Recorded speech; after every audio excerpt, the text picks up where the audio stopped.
Russian television continues to paint a picture of a major geopolitical reset. The main topic of the Big Game program on August 7th was the upcoming Russian-American summit, supposedly already agreed upon between Vladimir Putin and Donald Trump. There were many words about normalization, serious progress, and specific agreements.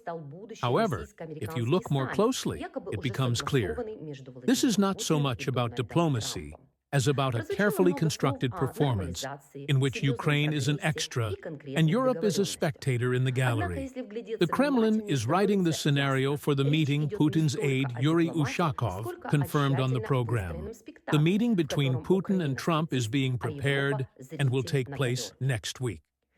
At the same time, Moscow demonstratively rejected the idea of the Ukrainian president participating in the talks. The Ukrainian issue is essentially being put aside as something external to the dialogue between the great powers. This is not just a diplomatic gesture. This is a direct signal. The Kremlin wants to discuss the fate of Europe without Europe itself, and especially without Kyiv. The world should be organized according to the Yalta II principle, where Washington and Moscow define spheres of influence. The United Arab Emirates as a symbol of new architecture, the program emphasizes the visit of the UAE president to Moscow. As if by chance, a hint sounds. It is the Emirates that can become the summit venue as a neutral territory. But behind this choice lies more than just geography. This is the construction of a new foreign policy axis: Russia, the Middle East, the United States, without the participation of Europe. Thus, the European capitals are given the role of post factum informed.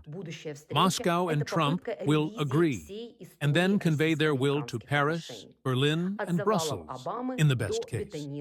Putin, Trump, and clearing up the rubble.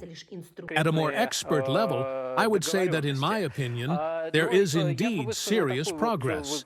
Now, perhaps, in the normalization of Russian-American relations, if it is in normalization, not in some kind of improvement, not in some kind of construction of something bright and wonderful, but in the relations becoming normal, as befits great powers.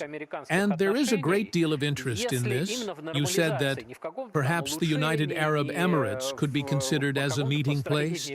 Many countries would be interested in the normalization of Russian-American relations and would be interested in making their own contribution to this.